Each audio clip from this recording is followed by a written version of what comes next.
सबसे पहले राष्ट्रीय समाचार। राष्ट्रपति चुनाव को देखते हुए चुनाव आयोग की तरफ से तैयारी ने तेजी पकड़ ली है। चुनाव आयोग की तरफ से राष्ट्रपति चुनाव के लिए निर्धारित स्थानों पर मतपेटियों और पत्रों का वितरण शुरू हो चुका है। शिवसेना अध्यक्ष उद्धव ठाकरे ने एनडीए की राष्ट्रपति उम्मीदवार द्रौपदी मुर्मू को समर्थन देने की घोषणा की है। इस घोषणा को कांग्रेस और एनसीपी ने शिवसेना का निजी फैसला बताया। हालांकि दोनों पार्टियों ने शिवसेना के इस फैसले पर नाराजगी भी जताई है। प्रधानमंत्री नरेंद्र मोदी ने कल झारखंड के देवघर में 16,800 करोड़ लागत की परियोजनाओं का लोकार्पण और शिलान्यास किया। इस मौके पर उन्होंने कहा कि राज्यों के विकास से राष्ट्र का विकास संभव है। उनकी सरकार पिछले 8 सालों से इसी सोच के साथ काम कर रही है।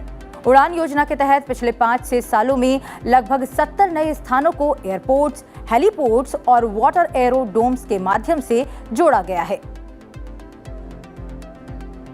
इन प्रोजेक्ट से झारखंड के लाखों लोगों का जीवन तो आसान होगा ही, व्यापार कारोबार के लिए, टूरिज्म के लिए, रोजगार स्वरोजगार के लिए भी अनेक नए अवसर बनेंगे।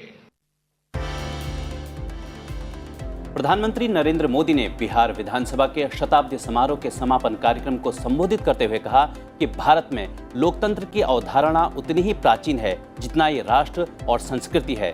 इस मौके पर प्रधानमंत्री ने कहा कि देश के सांसद राज्य के विधायक के रूप में सभी की जिम्मेदारी है कि वो लोकतंत्र के सामने आ रही हर चुनौती को मिलकर हराएं। हम लोकतंत्र के सामने आ रही हर चुनौती को मिलकर हराएं। पक्ष विपक्ष के भेद से ऊपर उठकर देश के लिए, देश हित के लिए हमारी आवाज एकजुट होनी चाहिए। जनता से जुड़े विषयों पर सदन सकारात्मक संवाद का केंद्र बने। सकारात्मक कार्यों के लिए हमारी आवाज उतनी ही बुलंद दिखे। इस दिशा में भी हमें दिल्ली में खान और खनिजों पर छठे राष्ट्रीय सम्मेलन का उद्घाटन करते हुए खनन मंत्री प्रहलाद जोशी ने कहा कि प्रधानमंत्री की अगुवाई में खनिज खनन क्षेत्र विकास अपने चरम पर पहुंच गया है, नई ऊंचाइयों को छू रहा है। उन्होंने कहा कि सतत खनन समय की मांग है। संसद के मॉनसून सत्र से पहले सरकार ने 17 जुलाई को सुबह 11 बजे सर्वदलीय बैठक बुलाई है। मॉनसून सत्र 18 जुलाई को शुरू होकर 12 अगस्त तक चलना तय है। इसमें कुल 26 दिनों की अवधि में 18 बैठकें होंगी। भारत के औषधि महानियंत्रक यानी कि DCGI ने सीरम इंस्टीट्यूट ऑफ इंडिया को सर्वाइकल कैंसर के खिलाफ स्वदेश में विकसित वैक्सीन QHPV को बाजार में उतारने की मंजूरी दे दी। Quadrivalent human papilloma virus vaccine यानी कि QHPV भारत में सर्वाइकल कैंसर के खिलाफ पहला स्वदेशी टीका है। विनिर्माण, बिजली और खनन क्षेत्रों के बेहतर प्रदर्शन से देश का औद्योगिक उत्पादन इस साल मई में 19.6% बढ़ा है। राष्ट्रीय सांख्यिकी कार्यालय के जारी औद्योगिक उत्पादन सूचकांक के आंकड़ों के अनुसार विनिर्माण के क्षेत्र में उत्पादन इस साल नई दिल्ली में 20.6% बढ़ा। खनन उत्पादन 10.9% और बिजली उत्पादन 23.5% बढ़ा। पिछले साल मई में IIP में 27.6% की वृद्धि हुई थी। दुनिया के सबसे बड़े राष्ट्रव्यापी कोविड टीकाकरण अभियान के तहत भारत जल्द ही 200 करोड़ टीके लगाने वाला देश हो जाएगा। देश में अब तक 199 करोड़ से अधिक टीके लगाए जा चुके हैं। और भारत ने इंग्लैंड के खिलाफ पहले वनडे मैच को शानदार ढंग से जीत लिया है। इस मैच को इंडिया ने 10 विकेट से जीता। भारत ने टॉस जीतकर पहले गेंदबाजी करने का फैसला किया। जसप्रीत बुमराह और मोहम्मद शमी की धारदार गेंदबाजी के आगे इंग्लैंड की पूरी टीम 25.2 ओवर में 110 रन बनाकर ढेर हो गई। वहीं 111 रनों का पीछा करने उतरी टीम इंडिया ने बिना कोई विकेट खोए 18.4 ओवर में लक्ष्य हासिल कर लिया। टीम के कप्तान रोहित शर्मा ने 76 रनों की मैच विनिंग पारी खेली। 6 विकेट लेने वाले जसप्रीत बुमराह को मैन ऑफ द मैच पुरस्कार से नवाजा गया। 3 वनडे मैचों की सीरीज में भारत 1-0 से आगे है। अब अब करते हैं राज्यवार सुर्खियों की ओर रुख। राष्ट्रपति चुनाव को लेकर एक्शन मोड में चुनाव आयोग। केंद्र शासित प्रदेश जम्मू कश्मीर के श्रीनगर के लाल बाजार इलाके में आतंकी हमले में एक पुलिस का जवान शहीद हो गया है, जबकि 2 लोगों के घायल होने की खबर है, जिनका नजदीकी अस्पताल में इलाज चल रहा है। शहीद जवान की पहचान मुश्ताक अहमद के रूप में हुई है। इसके साथ ही हमलावरों की तलाश में इलाके की घेराबंदी कर अभियान चलाया जा रहा है। उत्तराखंड में मंगलवार से नई शिक्षा नीति लागू कर दी गई है। राज्य में स्कूली शिक्षा के प्राइमरी एजुकेशन में नई राष्ट्रीय शिक्षा नीति 2020 को शुरू किया गया। मुख्यमंत्री पुष्कर सिंह धामी ने शिक्षा निदेशालय में बाल बाटिका शुभारंभ किया। इसी के साथ उत्तराखंड नई शिक्षा नीति 2020 लागू करने वाला देश का पहला राज्य बन गया है। आंध्र प्रदेश सरकार ने प्रधानमंत्री फसल बीमा योजना में फिर से शामिल होने का फैसला किया है। कृषि और किसान कल्याण मंत्री नरेंद्र सिंह तोमर और आंध्र प्रदेश के मुख्यमंत्री वाईएस जगनमोहन के बीच बातचीत के बाद आंध्र प्रदेश सरकार ने ये निर्णय लिया है। इस अहम फैसले से प्रदेश के 40 लाख से अधिक किसानों की फसलों को प्राकृतिक आपदा की स्थिति में बीमा कवर मिलेगा। आपको बता दें कि केंद्र सरकार ने राज्यों के सुझावों के अनुसार प्रधानमंत्री फसल बीमा योजना को सरल और सुविधाजनक बनाया है। राष्ट्रीय जांच एजेंसी ने मंगलवार को उदयपुर में दर्जी कन्हैया लाल की निर्मम हत्या के मामले में राजस्थान के 9 स्थानों पर तलाशी ली। उदयपुर के मालदास स्ट्रीट में उसकी दुकान पर धारदार हथियारों से लैस 2 हमलावरों ने दर्जी की हत्या कर दी। मंगलवार को मामले में आरोपी और संदिग्धों के परिसरों में की गई तलाशी के दौरान डिजिटल डिवाइस और अन्य आपत्तिजनक सामग्री जब्त की गई है। दिल्ली पुलिस पहली बार कांवड़ यात्रा पर ड्रोन से नजर रखेगी। यात्रा के दौरान इस सभी रूट पर ड्रोन नजर आएंगे। इससे जरूरत पड़ने पर पुलिस तत्काल सक्रिय हो जाएगी। वहीं कांवड़ रूट पर 1925 ट्रैफिक पुलिसकर्मी तैनात होंगे। साथ ही रूट पर करीब 56 ट्रेन लगाई जाएंगी। पुलिस बाइक से कांवड़ रूट पर पेट्रोलिंग होगी। कांवड़िए जिस समय सड़क को क्रॉस करेंगे उस समय ट्रैफिक रोक दिया जाएगा।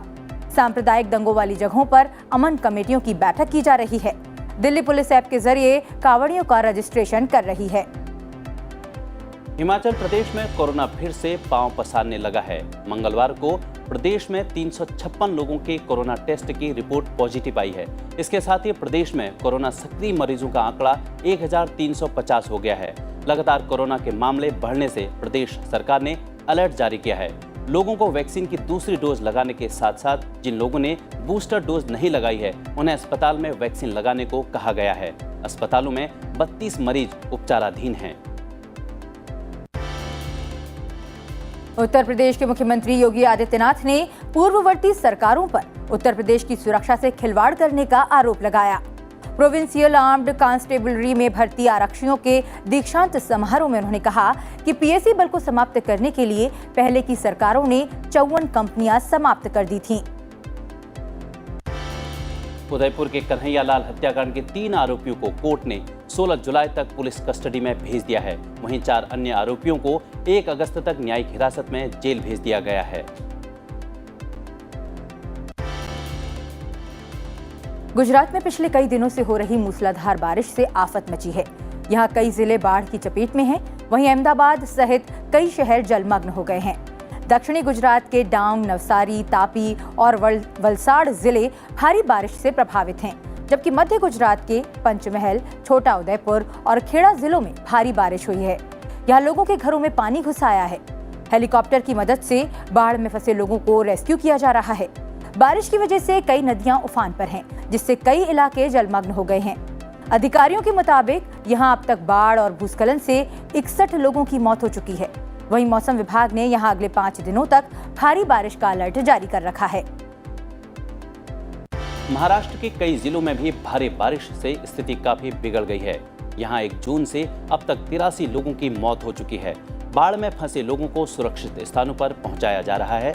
गढ़चिरौली, नंदुरबार और मुंबई के उपनगरीय इलाकों में कई गांव बाढ़ से प्रभावित हैं। रत्नागिरी जिले में चिपलून शहर में बाढ़ के बाद यातायात को बंद कर दिया गया है। हालात को देखते हुए एनडीआरएफ की 13 और एसडीआरएफ की 3 टीमों को संकटग्रस्त जिलों में तैनात किया गया है। मौसम विभाग ने कई जिलों के लिए 14 जुलाई तक रेड अलर्ट जारी कर रखा है। तेलंगाना के निजामाबाद में भारी बारिश के बाद जलाशयों में पानी भरता जा रहा है।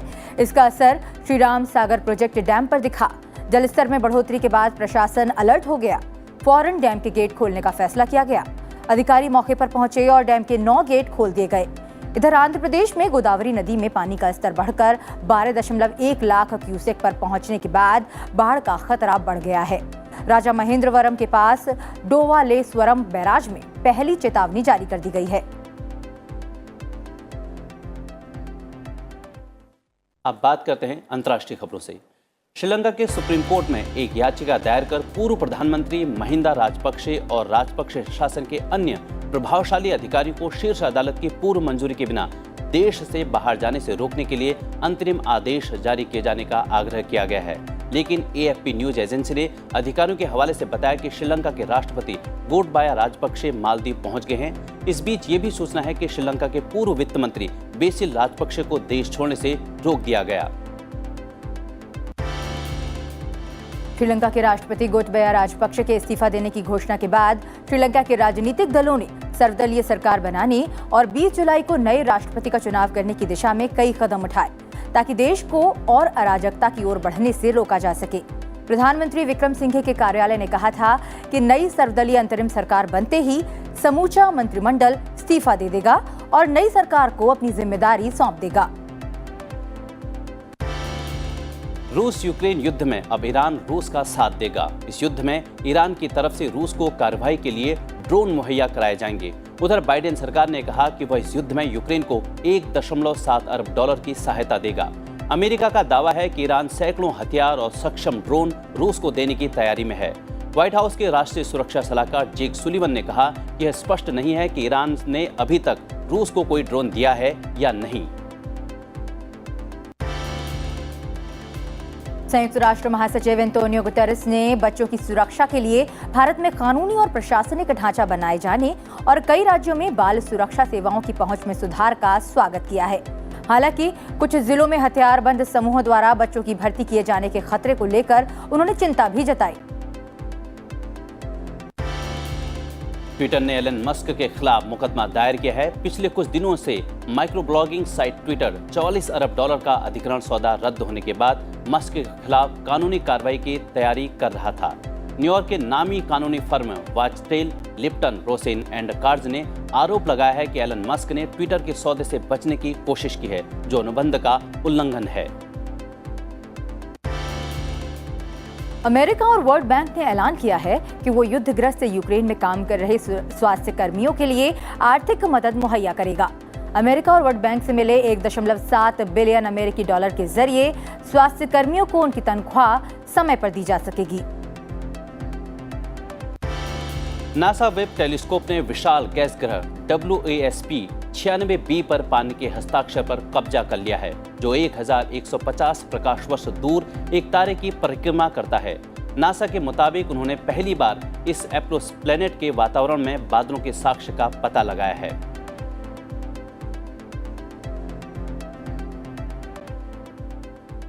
शालिनी, अब बात करते हैं